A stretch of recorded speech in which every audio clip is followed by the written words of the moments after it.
não merece o púlpito.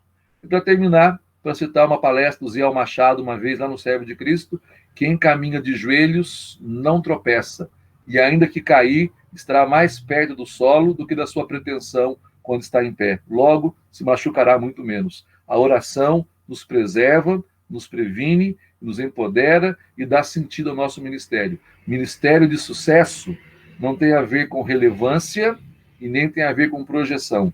Ministério de sucesso tem a ver com intensidade e tempo de qualidade na comunhão com Deus. O que nós somos diante do Senhor é aquilo mesmo que nós seremos como um sacramento da graça diante dos nossos irmãos. Sem oração, sem uma vida de oração, não há por que esperar uma pregação abençoada, um conselho sábio, uma administração prudente, nem uma fidelidade indestrutível no nosso ministério. A oração é o firme fundamento de todas as coisas que fazemos como teólogos e como pastores. Que Deus nos ajude, irmãos, a sermos pacientes na oração, a termos esperança quando oramos e ter todas as nossas convicções bem formadas e firmadas no caráter santo, justo e bondoso de Deus, que nos convidou, apesar da nossa indignidade, para sermos seus representantes entre aqueles que Ele salvou. Amém. Vamos orar mais uma vez? Renan, ora por nós, Renan. Ora, sim. Senhor nosso Deus, nosso Pai, obrigado, Senhor, por esse tempo aqui de reflexão, de devocional. Obrigado porque o Senhor tem nos instruído através da sua palavra, através de pessoas que ministram, que pregam a sua palavra. E obrigado porque o Senhor nos abençoou nesse momento aqui. Nos ajude, Senhor, a sermos pessoas que realmente são compromissadas com a vida de oração, como um ministério baseado na oração, para que possamos realmente viver para a glória do Senhor, para que possamos ser instrumentos nas mãos do Senhor, para que a sua igreja seja edificada e para que o seu evangelho seja espalhado por todo o mundo, Deus. Muito obrigado, Senhor, por tudo. Em nome de Jesus. Amém. Amém e amém. Amados, como a ordem dos fatores não altera o produto, eu vou deixar para falar da Igreja Ortodoxa um outro dia, que tiver um tema menos periclitante, e vamos passar o seminário sobre a Igreja Luterana. Os que vão falar têm a palavra, Deus abençoe, estarei aqui todo ouvidos. Só Professor, entrarei... Oi. O senhor pode mandar os slides da aula passada para a gente, o senhor falou sobre o catolicismo? Uai, o Arthur tem, pode mandar para vocês aí. Ah, tá, não, desculpa. Esqueci que o Arthur já mandou, desculpa. Viajei mesmo. Está perdoado, eu sou um pastor misericordioso. Eu só vou intervir caso alguém disser, por exemplo, que Martinho Lutero vendia cocada na Bahia ou que ele pregou as suas 95 teses na porta de um bordel na França. Caso contrário, eu vou ser todo ouvidos aqui e estarei em silêncio ouvindo-os do outro lado da tela, tá bom? Boa apresentação para os irmãos, Deus abençoe. Por que na Bahia, pastor? Você conhece um lugar mais calafobético do que a Bahia? Já pensou o Martinho Lutero vestido de baiano vendendo acarajé? Tá explicado.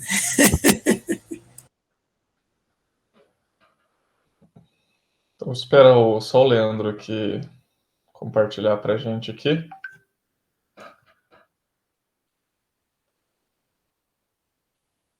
Tá aparecendo para vocês aí? Para mim tá aparecendo aqui já.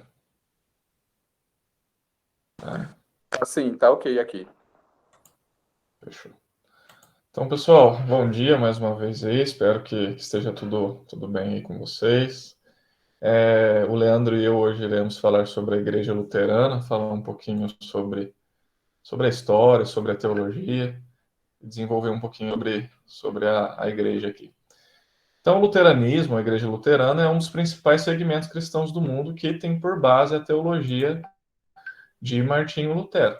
E com isso, eu que ficarei aqui com uma parte mais histórica do trabalho, vou começar falando sobre o próprio Martinho Lutero, certo? Martinho Lutero, que nasceu em 10 de novembro de 1483, em Eisleben, na Alemanha, e recebeu uma boa educação, né, uma educação primária, digamos assim. O início da sua educação ele foi uma boa educação, ainda que ali uma situação dos seus próprios pais ali não ser tão elevada assim. mas ele recebeu a melhor educação que os seus pais poderiam pagar.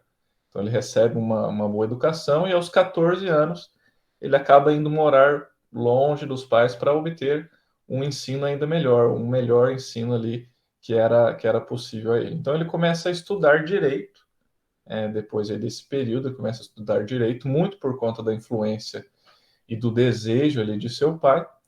E durante esse período, né, de estudos aí de direito e tudo mais, ele acaba recebendo aí, em partes, uma orientação dos irmãos da vida comum, né, a ordem religiosa, inclusive, onde Lutero ele tem a relação ali com o Erasmo, ou uma relação começa a ser construída ali com o Erasmo.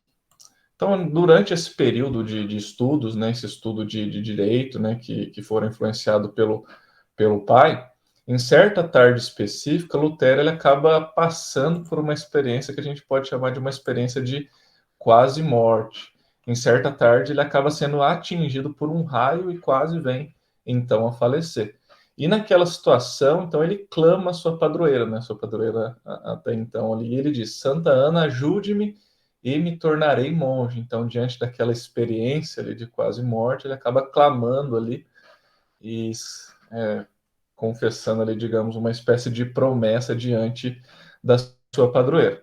Então, o jovem Lutero, né, um Lutero que havia sobrevivido a essa experiência de quase morte, ele acaba ali, digamos, saindo, abandonando o direito, vendendo seus livros de direito, e ingressa, então, em um mosteiro agostiniano ali, meio que como um cumprimento da promessa feita ali para a sua padroeira.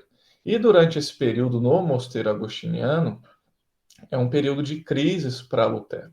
Nesse período aí que ele passou como monge, né, ou como ali no mosteiro, ele acaba, né, passando por crises ali que envolviam uma ansiedade espiritual aguda sobre o estado de sua alma. Então, nesse período, ele começa a questionar algumas coisas aí em relação à teologia, em relação à vida cristã como um todo, questões envolvendo a própria salvação, questões envolvendo o próprio Deus, né?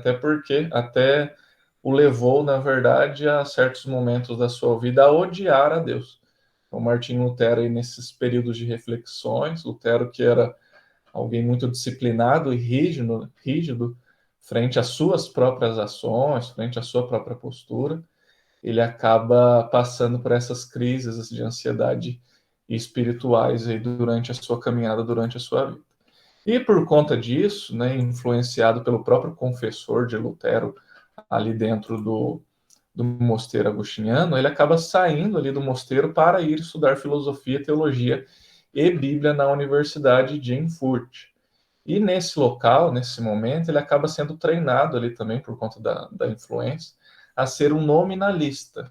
Então, Lutero ele acaba ali sofrendo essa influência, sendo treinado dessa forma, o que posteriormente, depois do renascimento de Lutero, ou das mudanças de perspectiva, de entendimento de Lutero, esse treinamento nominalista, digamos assim, acaba influenciando a construção de doutrinas, das próprias confissões que ele escreve e tudo mais, mas isso vai ficando mais evidente no decorrer do estudo da doutrina, né, ou como ele passou a enxergar as coisas. Além disso, além de ir estudar, né, nessa universidade, ainda com essa ligação com essa ordem agostiniana, com o mosteiro agostiniano, Lutero ele é enviado a Roma, a serviço da própria ordem agostiniana.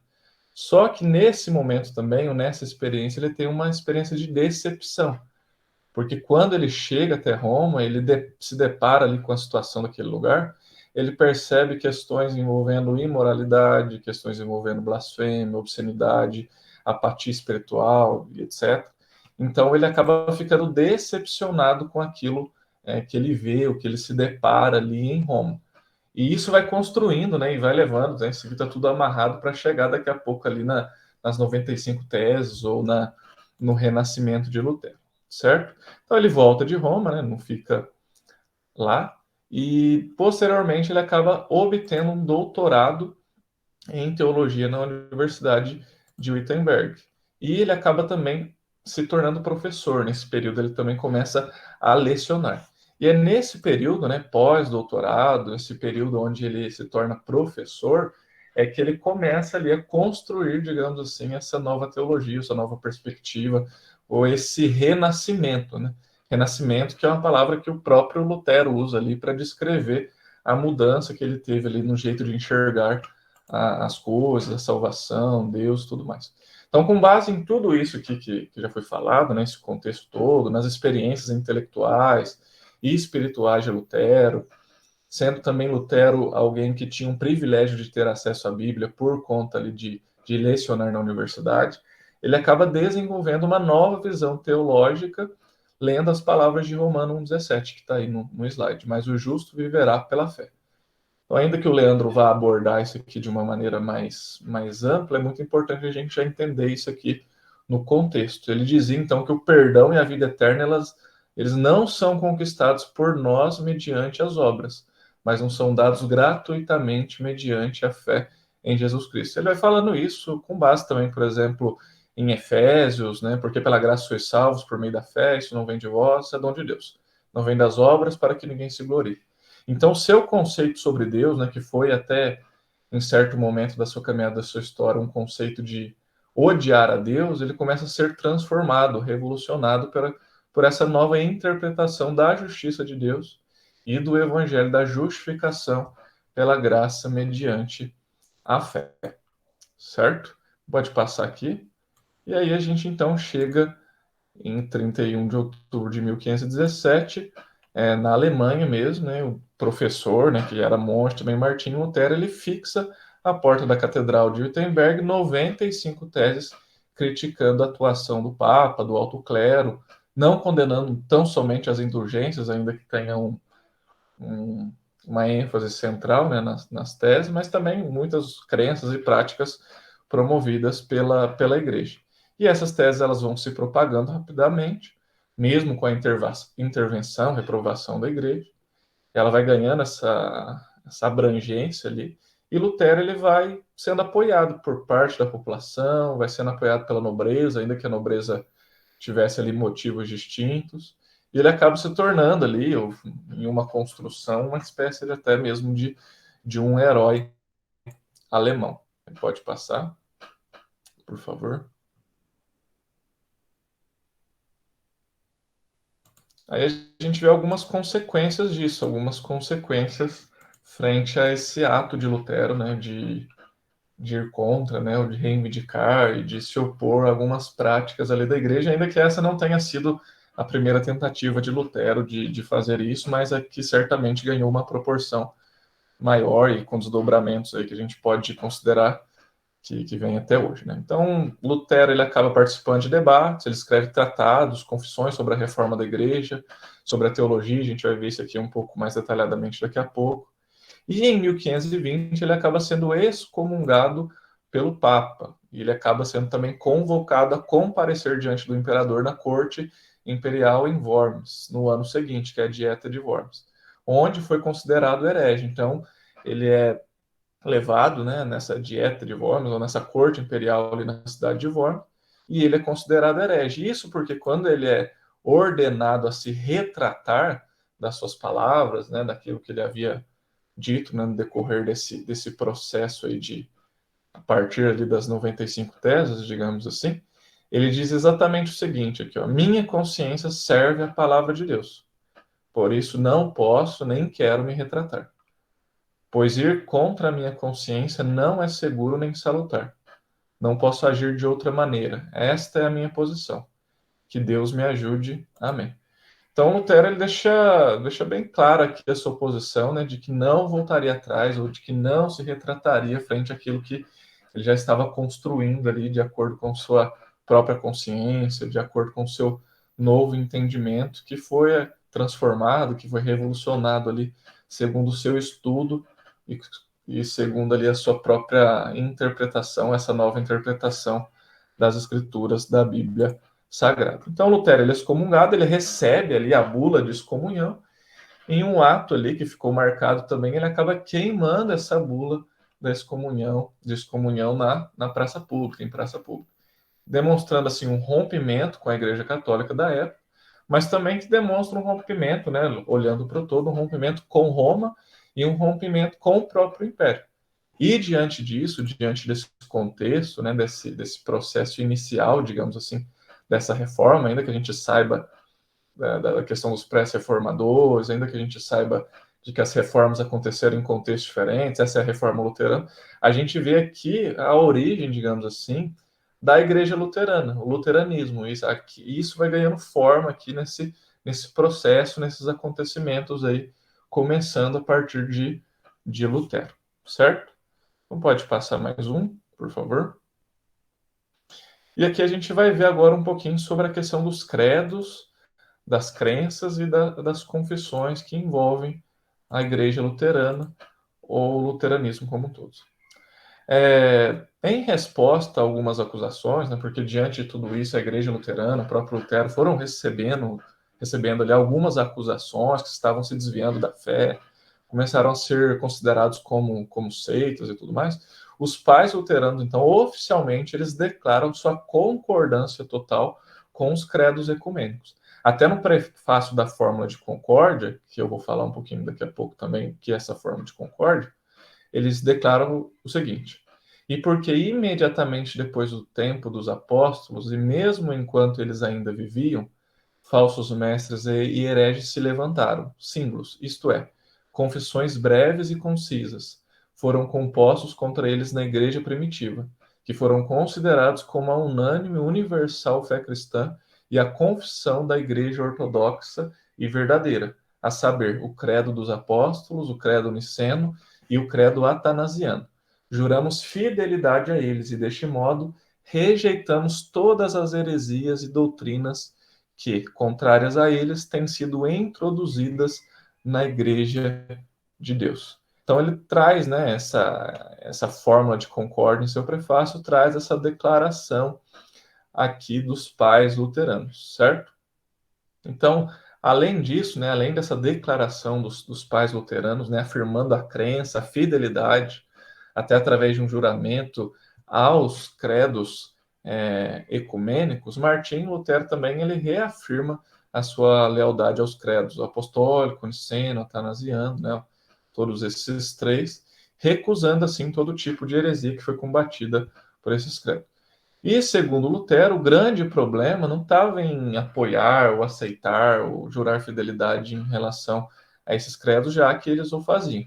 O grande problema é que a Igreja Católica, ali em seu contexto, acabou se desviando dos ensinamentos contidos nas Sagradas Escrituras. Então, cabia a ele, portanto, seguir esse rumo, né, de guiar os fiéis rumo à verdade da Bíblia. Então, ele postula, né, através dos seus atos ali, que a igreja estava desviada da verdade bíblica, e a igreja luterana também, né, ou as pessoas ali que compram sua ideia, também veem em Lutero um instrumento de Deus para reconduzir a igreja às verdades bíblicas e continuar aí essa caminhada, digamos assim.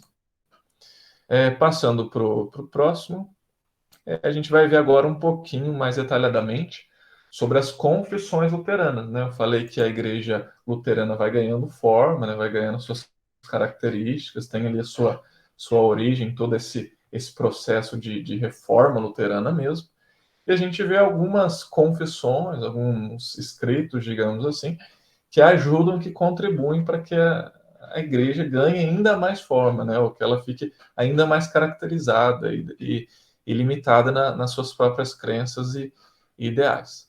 Então, primeiro a gente tem o Catecismo Menor e o Catecismo Maior de Lutero, ambos em 1529.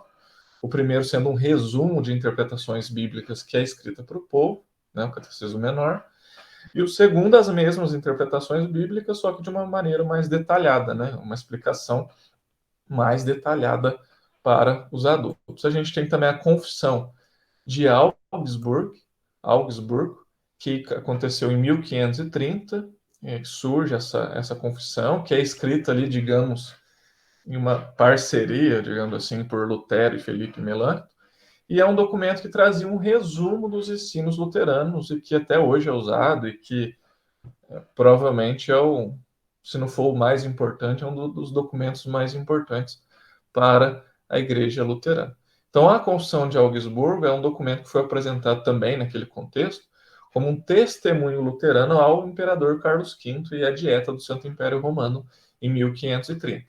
Então, essa confissão ela é composta de 28 artigos, sendo os 21 primeiros apresentando a doutrina luterana, sintetizando os ensinamentos de Lutero, mostrando ali que os luteranos eles não estavam ensinando novas doutrinas contrárias à Bíblia, que eles não eram uma seita.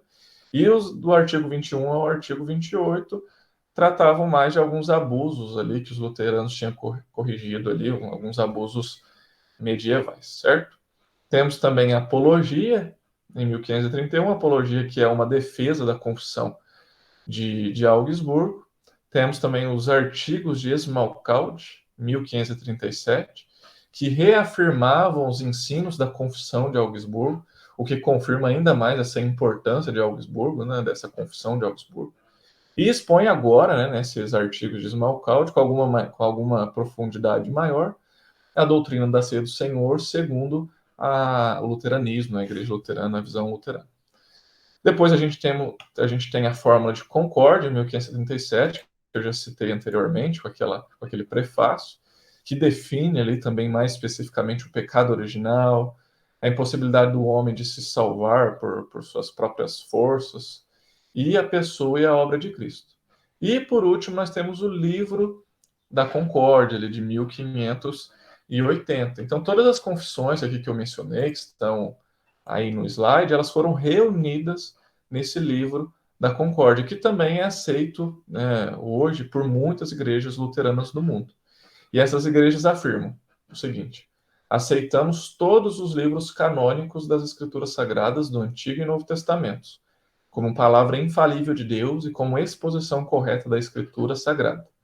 Aceitamos os livros simbólicos reunidos no Livro de Concórdia. Então, eles vão trazendo essa ênfase ou mostrando essa importância também nesse Livro de Concórdia, que é essa espécie de reunião de todas as outras confissões. Então, para eles, a Escritura, a Bíblia Sagrada, é a única norma na igreja para doutrina e praxe.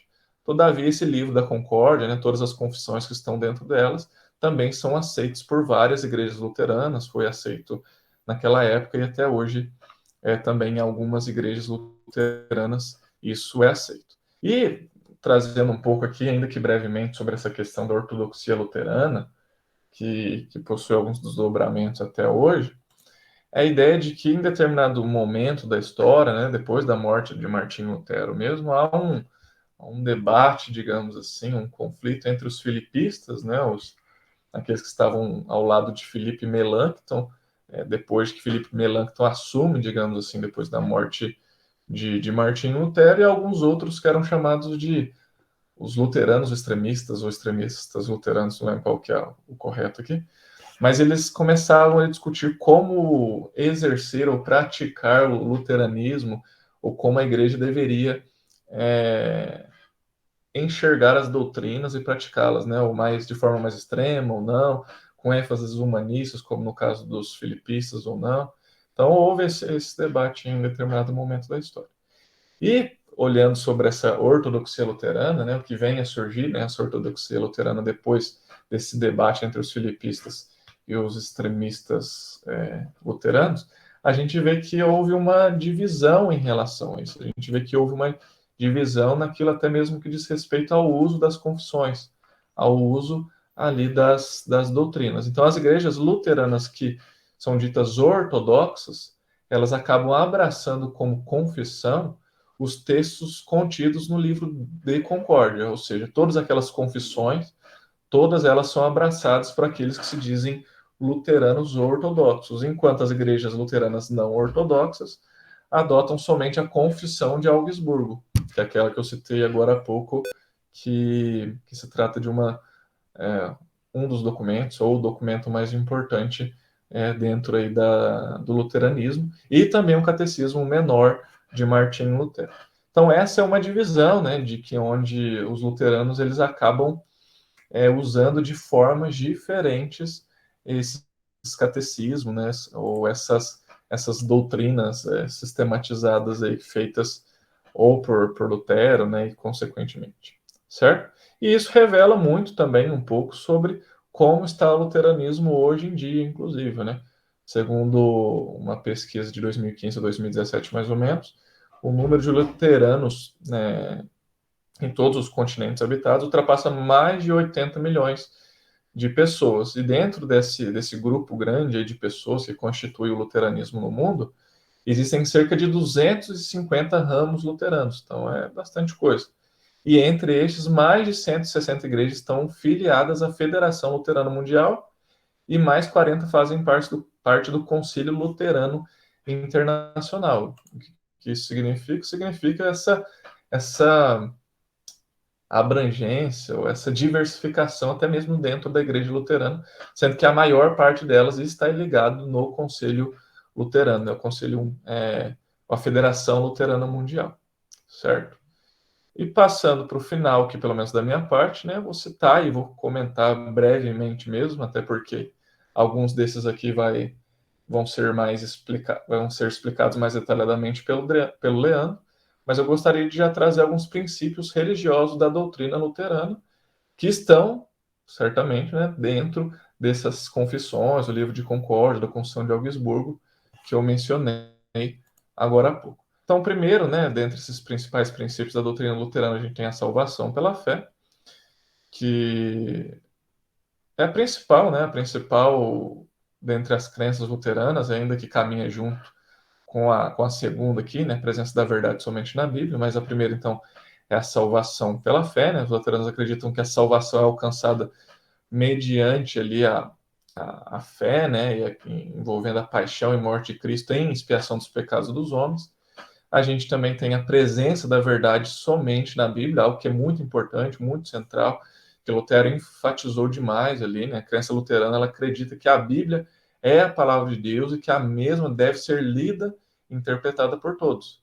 Então, essa, inclusive, era uma das preocupações ali de Lutero, né? Que todas as pessoas pudessem ler o livro no qual os ensinamentos da Igreja Católica estariam escritos e assim poderiam tirar suas próprias conclusões. Até por conta disso, o próprio Lutero ele traduz a Bíblia para o alemão para que todos pudessem ler ali em sua própria língua. Então, os luteranos, né, tradicionalmente, eles consideram que a Bíblia do Antigo e do Novo Testamento é o único livro de inspiração divina, a única fonte de conhecimento divinamente revelado e a única norma para o ensino cristão. Ainda que, como eu falei, eles usem das confissões ali e juram a fidelidade aos credos, eles têm essa visão aqui em relação à Escritura. Para eles, somente a Escritura é o princípio formal da fé, a autoridade final para todas as questões de fé e moral, por causa da sua inspiração, autoridade, clareza, eficácia e suficiência. Então, Martinho Lutero ele vai ensinando, né, ele enfatiza muito tudo isso, certo? Depois a gente tem a extinção do clero regular também, dentro do luteranismo, né, a questão das ordens religiosas. A gente vê também uma ênfase na livre interpretação da Bíblia, que eu já comentei um pouco aqui também, né, sem a necessidade de pregadores, padres ou outros intermediários, que levou Lutero, inclusive, a traduzir a Bíblia ao alemão.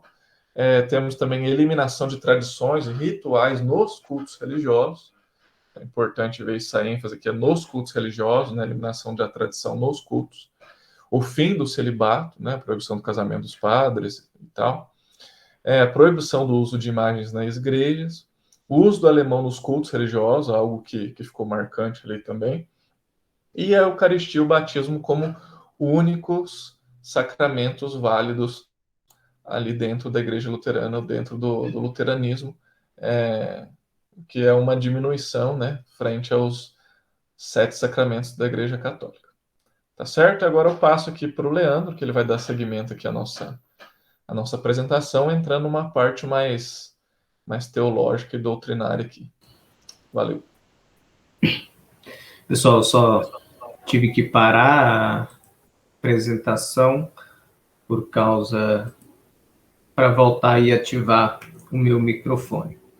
Então, a minha parte agora, a gente vai comentar um pouquinho a respeito da teologia, basicamente, de Lutero, e como a gente já viu aqui no Renan, essa teologia produzida por Lutero, ela tem 2 pilares fundamentais ali, que o primeiro deles é a compreensão da salvação pela fé, e tendo a Bíblia como a palavra, como a revelação de Deus dada, a partir da qual todas as outras regulamentações devem ser feitas. E aí, como a gente já viu, não tem base para o celibato, não tem base para as imagens, não tem base para que seja a missa no latim, não tem base para a sustentação de tantos sacramentos. Então, ele toma como referência esses dois pilares, e a partir desses dois pilares ele cria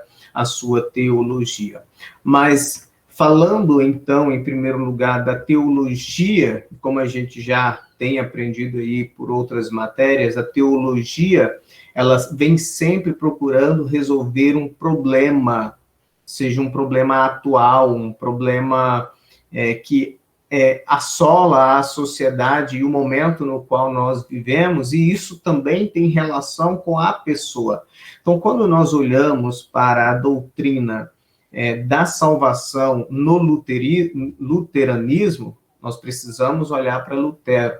Como o Renan já abordou, quem era Lutero? Alguém que fez um voto de se tornar monge, se torna monge, tem ali os seus conflitos internos, tem alguém que ele vai confessar esses pecados continuamente, e um dos seus problemas era como que Deus, que é santo e justo, pode perdoar alguém como eu, um terrível e um miserável de um pecador.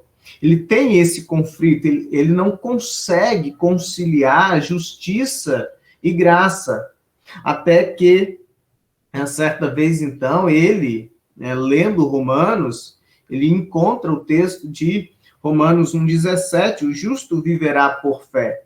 E a partir dessa leitura, então, é que ele vai entender que o que o apóstolo está dizendo é que o sacrifício de Cristo é o centro do evangelho, que os pecados, as angústias e o sofrimento da humanidade haviam sido colocados sobre os ombros de Cristo.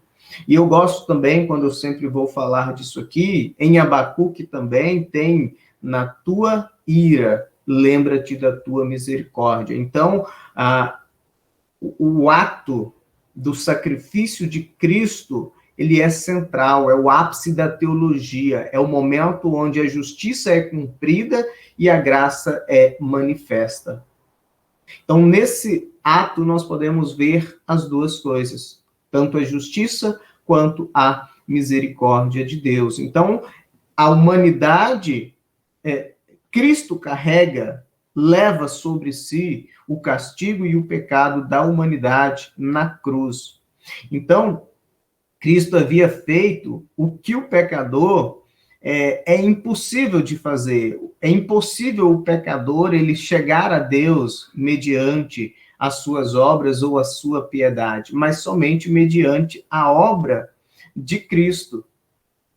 Então, a partir disso, ele vai buscar outras referências, outros textos, mas a partir desse texto, a partir da compreensão e da relação justiça e graça, ele vai desenvolver, então, a sua teologia. E, obviamente, algo que é muito importante para Lutero é a questão do livre-arbítrio, das escolhas. E aí ele relaciona isso aqui, basicamente, em relação à salvação, no qual ele vai dialogar com Erasmo, basicamente no livro Nascido Escravo. O Renan já trouxe aí do contato e do relacionamento de Lutero com Erasmo, a partir da vida comum, do lar, daquele local onde eles se conheceram.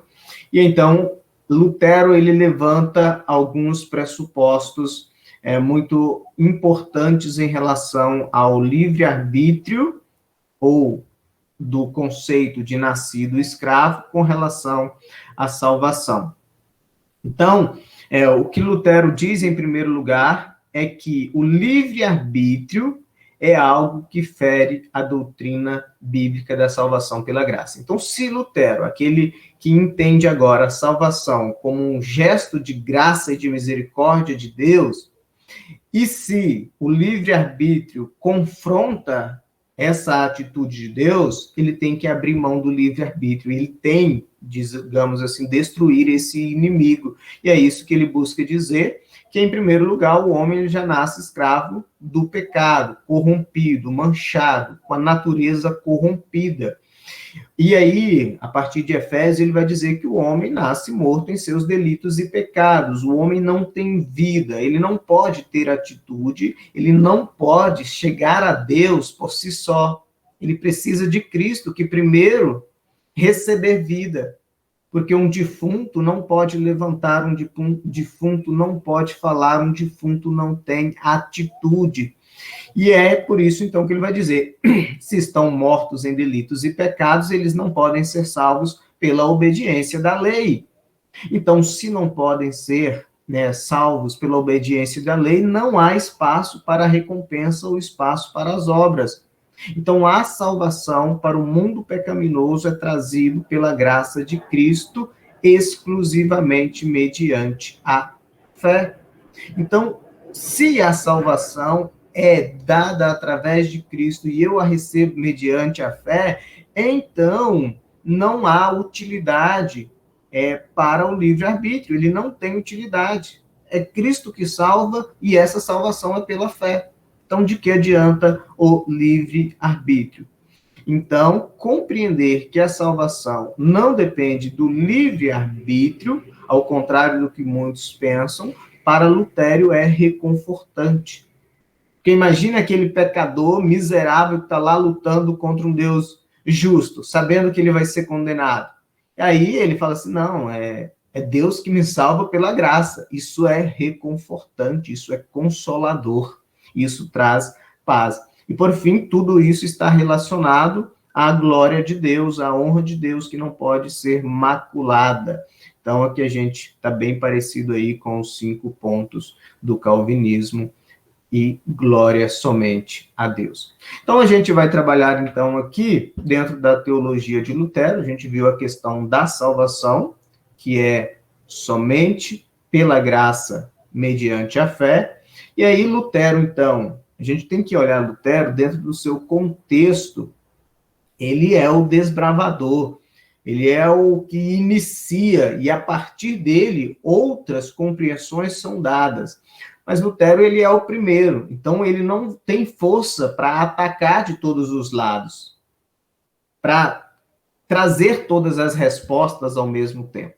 Então, quando nós falamos aí do luteranismo, nós precisamos, então, da teologia, nós escolhemos 3, que é batismo, ceia e a questão da salvação.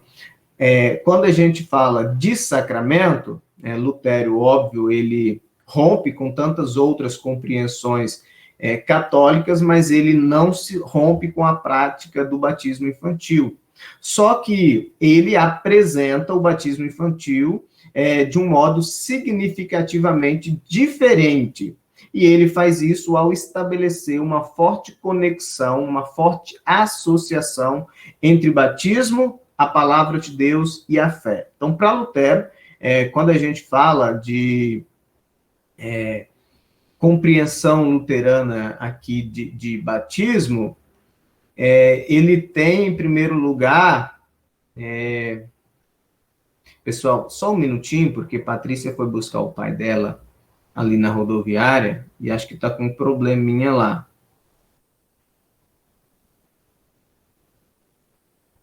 Beleza, tranquilo, voltemos aqui então. Então, falando da compreensão do batismo, Lutero, então, vai relacionar aí a questão da fé, a questão da palavra e o batismo, tudo relacionado a isso.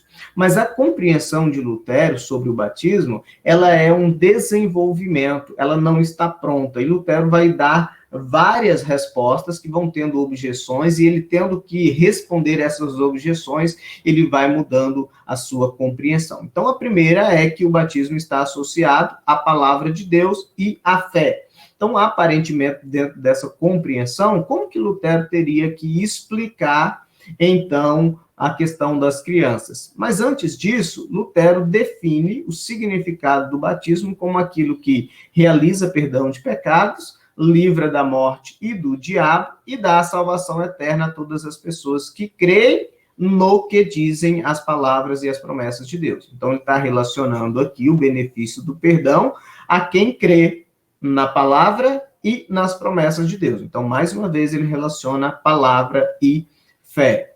Então, mas só que Lutero aqui, diferente aí do conceito romano ex opere operato, que é a bênção pelo ato realizado, a graça no ato realizado do batismo ali, o ritual transmitindo graça ao receptor, ele vai contra isso, e ele diz que não há nada de místico na cerimônia do batismo, não é a água que limpa, lava ou regenera, mas é a palavra de Deus unida à água e à fé, e por isso, sem a palavra de Deus, a água é somente água e não é o batismo. Então, isso Lutero tem que falar, então, mas a criança, ela não, se ela está ouvindo a palavra, a mensagem ali, ela não pode nem sequer responder ao que está ouvindo. E não podemos dizer que a criança, ela tem uma atitude de fé ali, exatamente naquele momento. Então, sobre esse elemento da fé, Lutero vai explicar que a fé se une à água, e crê que aquilo é o batismo no qual há salvação e vida pura. E aí ele vai dizer, não é salvação por meio da água, mas por meio do fato de que ele está incluído na palavra. Então, o batismo, ele está incluído na palavra, porque ele é instituído por Deus, ele é feito no nome de Deus, e ele pertence a Deus. Então, mesmo assim, isso não é suficiente. Ele está enfatizando a fé no ato batismal, está mantendo o batismo infantil, então ele tem que dar uma resposta. Como conciliar fé e batismo infantil? A primeira resposta de Lutero é que o que vale ali seria a fé dos padrinhos da criança que estava sendo batizada. A criança está sendo batizada na fé dos seus padrinhos. Então, pelo fato de que os padrinhos creem em seu lugar, os infantes são, por isso, batizados. E aí, para fundamentar essa posição, ele recorre a João Batista, dizendo que João Batista creu enquanto estava no ventre da sua mãe.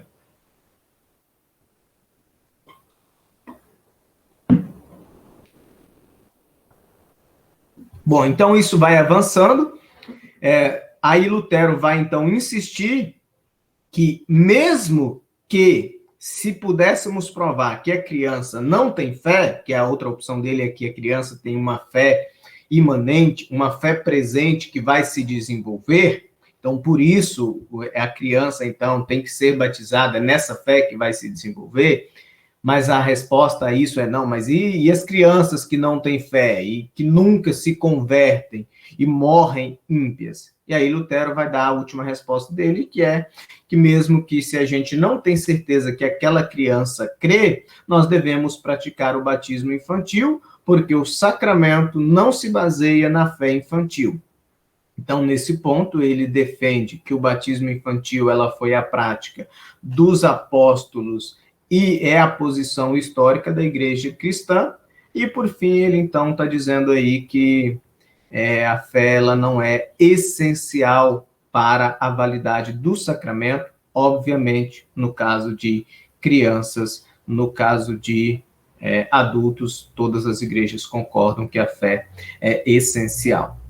O segundo sacramento então é a questão da ceia, e sobre a posição de Lutero a respeito da ceia, eu quero trabalhar aqui a partir do que ele escreve no livro do Cativeiro Babilônico da Igreja, e ele destaca, então, três cativeiros que a Igreja coloca a ceia, leva cativa a ceia em 3 aspectos. Em primeiro lugar, é a questão de privar o sangue aos leigos. Como vocês sabem, a Igreja Católica, ela dá a hóstia, somente a hóstia. Os leigos, eles não tomam do vinho, não participam do sangue do Senhor. Então, esse é o primeiro aspecto que Lutero ele vai lutar, vai refutar, vai criticar, a doutrina católica romana. Então, esse cativeiro, Lutero se opõe veementemente a essa prática, porque ele enfatiza, em primeiro lugar, a ordenança de Jesus, a insistência de Jesus para que todos bebessem do cálice. Então, a partir disso, ele pode exigir, se é um mandamento e uma ordem de Jesus, ele pode exigir que se concedesse sangue a todos aqueles por quem este sangue foi derramado. Então, ele está dizendo, em outras palavras, que por que negar o sangue aos leigos, se para os leigos o sangue foi derramado? Alguém que é lavado, purificado, santificado mediante o sangue de Cristo, não se pode negar o sangue de Cristo a essa pessoa. É de direito dessa pessoa, uma vez que ela faz parte agora no corpo de Cristo. Por isso ele diz que o sacramento ele deve ser dado a todos aqueles que foram alcançados pela graça, no caso, o leigo. Então, esse é o primeiro aspecto. A ceia, ela deve ser dada, o pão e o vinho, o corpo e o sangue, a todos, sem distinção.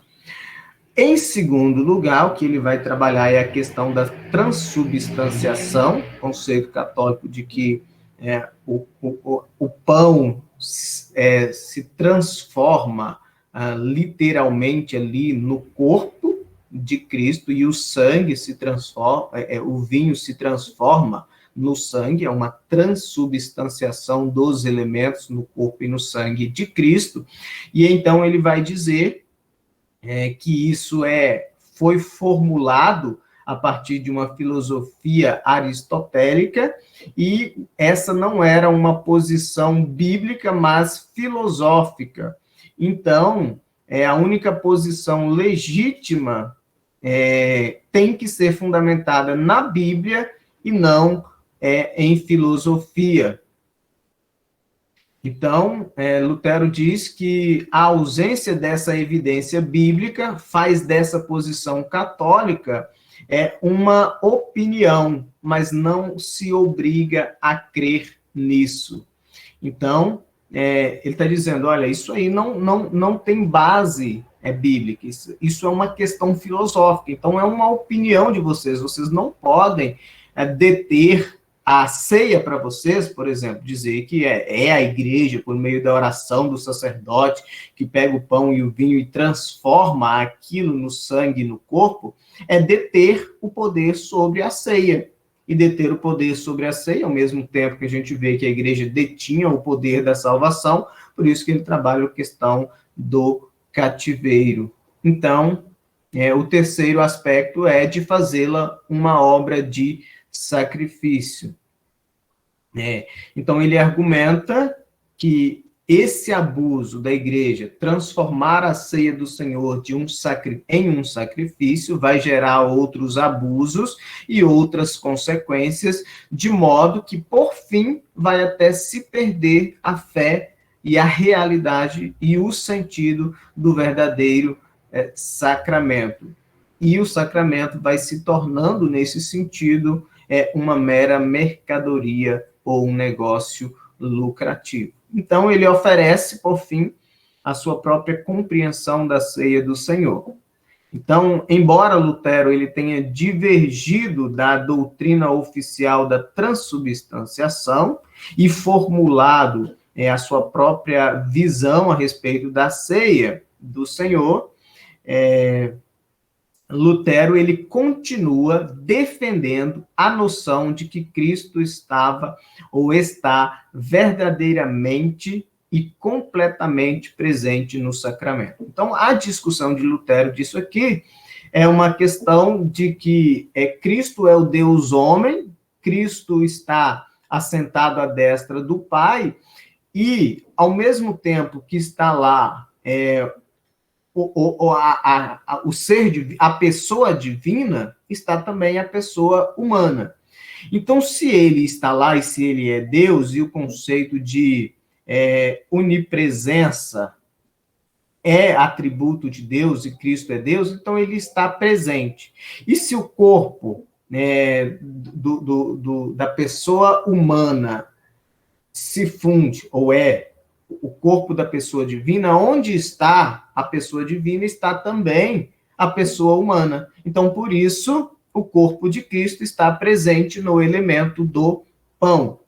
Então, o Lutero, ele acredita que as palavras de Cristo, por que ele está criando toda essa lógica, é porque ele entende que as palavras de Cristo, isto é o meu corpo, têm que ser entendidas literalmente e não figurativamente. Então, aí, como eu disse, entender Lutero dentro do seu contexto, ele está saindo ali do conceito de transubstanciação, mas ele está não trazendo uma radicalização, mas ele está caminhando. Então, acho que não tem que julgar Lutero nesse sentido, mas entendê-lo dentro do seu contexto. Então, para refutar aqueles que dizem que Cristo não pode estar presente na ceia, ele vai dizer que Cristo é Deus e que Cristo está presente no céu e que Cristo pode estar em todos os lugares ao mesmo tempo. Por isso, Cristo pode estar presente também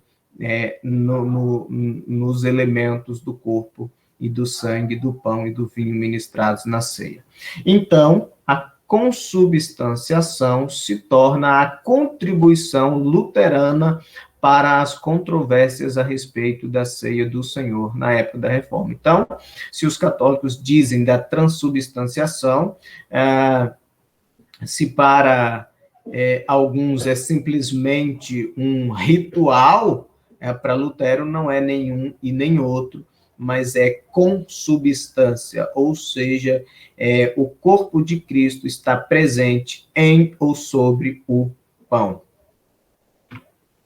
E aí a gente vai trabalhar um pouquinho aqui a respeito do culto, da liturgia e do cenário da igreja luterana.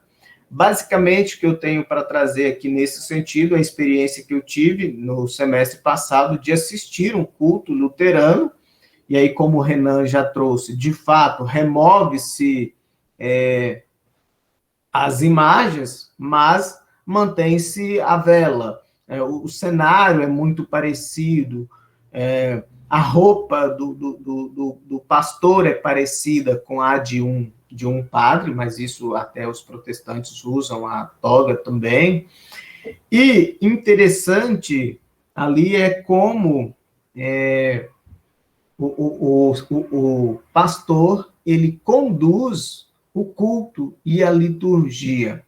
Então, quando nós falamos de culto e de liturgia, nós precisamos entender que Lutero ele contribui muito nesse sentido para aquilo que é o culto reformado. Lutero ele é compositor, ele é poeta, ele compôs 37 hinos e é conhecido, obviamente, como Rouxinol de Wittenberg.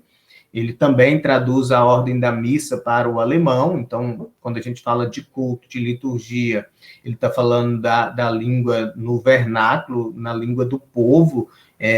O povo participa, o povo entende, o povo compreende, o povo é edificado através da mensagem. Contudo, aí, como disse, o sacerdote, ele lê a palavra de frente para o altar, de costa para o povo, ou seja, ele se coloca na mesma posição do povo. O povo não está todo mundo para frente para o altar, então ele também se coloca na mesma situação do povo, na mesma posição, olhando para o altar e lê a palavra. Então, este é o sentido. Interessante, eu não sei se essa é uma regra, mas nesse culto assistido, o pastor ele inicia o culto em nome do Pai, do Filho e do Espírito Santo, ele faz isso.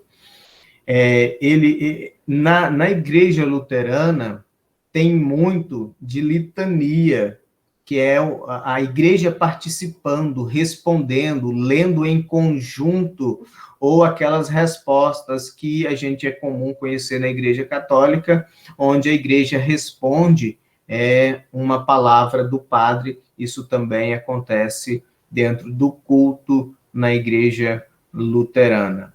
É muito forte na igreja luterana como levantado o inário, né? Utilização do inário, de uma liturgia fechada, da participação do povo com o auxílio do inário em mãos. E eu percebi nesse culto também que na hora da preparação da ceia, também não sei se isso é exclusivo de todos, mas ele tem um requisito para participar, que a pessoa deve concordar com a confissão de fé luterana, enquanto nós dizemos, qualquer pessoa que seja verdadeiramente evangélico, esteja em plena comunhão com Deus e com a sua igreja, é convidado a participar, uma vez que a mesa é a mesa de Cristo. Interessante, na liturgia também, é a oração de confissão, é uma oração feita pelo uninário, conduzido pelo pastor. Ele fala, vamos orar agora confissão, e ele vai lá e faz uma oração.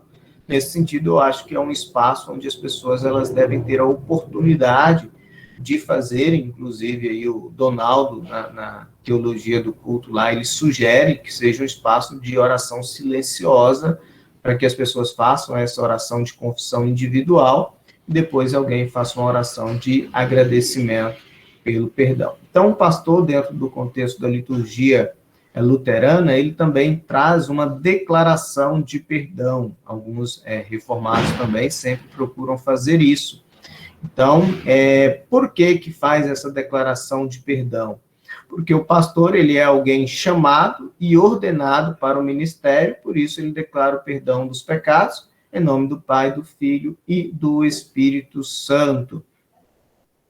E aí, a gente trabalhar só algumas, aqui brevemente, né, a questão da chegada da igreja luterana no Brasil. Tem o site de um colégio luterano, onde traz essa história, e o primeiro luterano que pisa os seus pés na terra brasileira é filho de um confrade de Lutero, chamado Eliodório Reobano, que chegou em São Vicente, São Paulo, em 1532.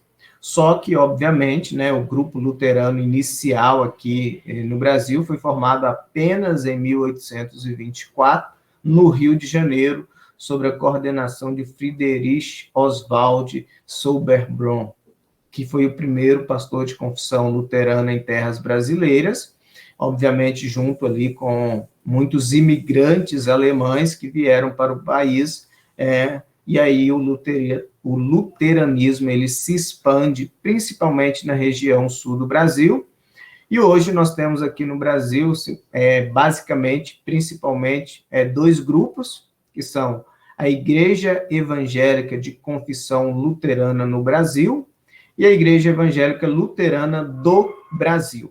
Além desses principais grupos, há outros menores também, né?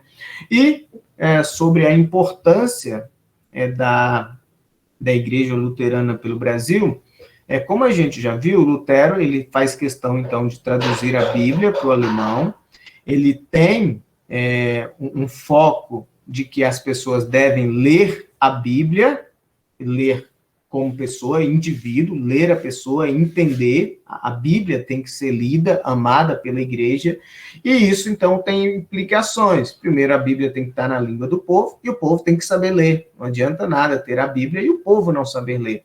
Então, é por isso que a igreja luterana, ela sempre enfatiza a educação, e é uma proposta das igrejas luteranas que cada igreja espalhada pelo mundo possua uma igreja além de uma igreja, uma escola para a comunidade. Então, Lutero sempre teve essa preocupação com a educação, e ele transmite essa preocupação com as igrejas luteranas. Então, a preocupação com a educação na comunidade luterana é muito forte, é muito visto, é muito conhecido, e são respeitadíssimos os colégios luteranos que nós temos. Então, hoje nós temos cerca de 1.075.000 luteranos no Brasil. É basicamente isso aí que a gente tem para hoje, que são as nossas fontes. Valeu, galera. Deus abençoe aí. Não vai abrir para pergunta? Podem perguntar. Valeu. Obrigado. Muito obrigado. Valeu, obrigado. Valeu, professor. Valeu. Muito obrigado. Valeu, A muito gente obrigado. fica Um abraço. Até mais. Tchau, tchau. A internet. Tchau, Ah. tchau. Caiu. A energia Não, dele foi cortada, Júlio. Ah, entendi. Tá pagando a internet lá em Itapira. Não bateu o poste lá,